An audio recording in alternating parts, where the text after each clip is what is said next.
अंधेरी नामक गांव में एक सब्जी मार्केट रहता है। वहां हर प्रकार की सब्जियां वहां के व्यापारी बेचते हैं। उस गांव के लोग आकर वहां से ताजा ताजा सब्जियां खरीद कर ले जाते थे। उस गांव के किसान वो सब्जियां उगाकर उनके व्यापारियों को बेचते थे।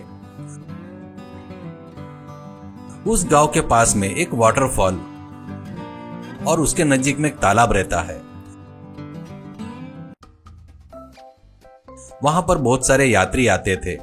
वहां पर हर प्रकार के खाने की गाड़ियां स्टॉल लगे थे। बच्चों को खेलने के लिए पार्क, चढ़कर घूमने के लिए घोड़े भी थे। यात्री लोग वहां पर फोटो खींचकर खुश होते रहते हैं तो बच्चे घोड़े पर घूमकर पार्क में खेलकर मस्ती करते थे। उसके बाद वो पूरे यात्री वहां तालाब में बोटिंग भी करते थे। इससे बोट वाले की भी कमाई हो जाती थी।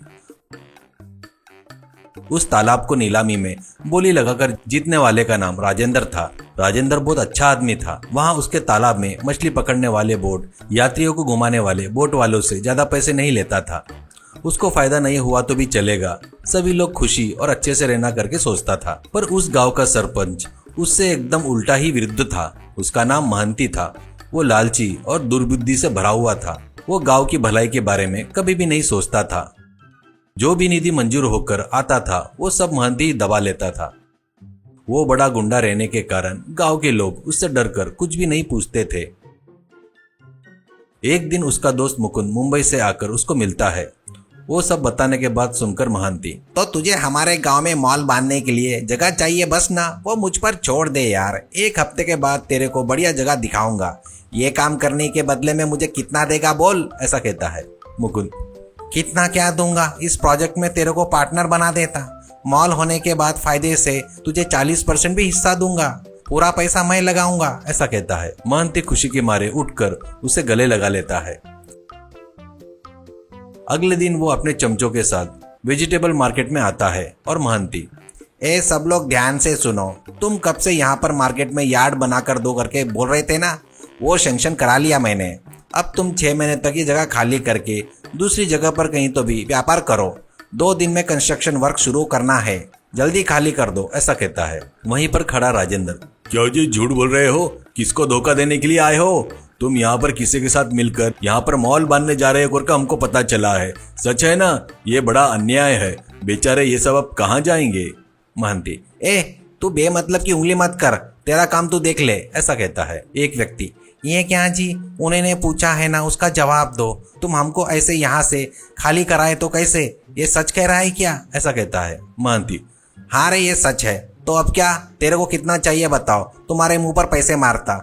नहीं बोले तो तुमको मेरे बारे में पता है ना, बुलडोजर चढ़वा कर खाली करवा दूंगा, ऐसा कहता है। एक व्यक्ति, तो ठीक है, कितना देते तुम बताओ, ऐसा कहता है। महंती, कितना बोले तो जितना सरकारी रेट होगा उतना देता। यहाँ पर 1 गज का 4000 रुपए है, उतना ही दूंगा मैं, ऐसा कहता है। राजेंद्र, क्या 4000 देते क्या?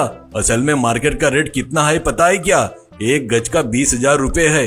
इतने कम में वो नहीं मानेंगे, ऐसा कहता है। महंती, ए तू बीच में कौन है रे? तुझे अच्छे से बताए तो समझ में नहीं आ रहा है क्या? ए बुलडोजर वाले को बुलाओ रे, अपने चमचों से कहता है।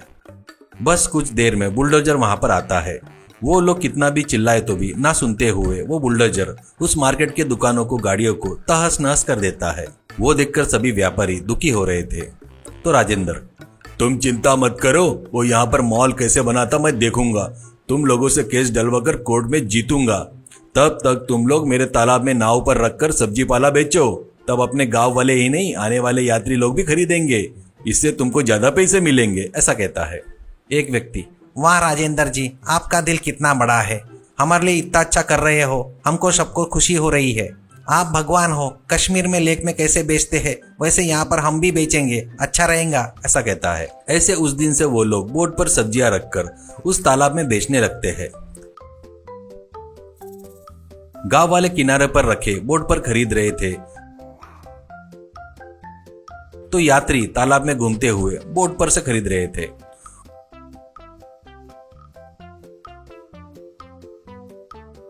उनको मिलने वाले पैसों को देखकर व्यापारी बहुत खुश होते हैं। बाद में राजेंद्र कोर्ट में केस डालता है। वाद विवाद चलता है।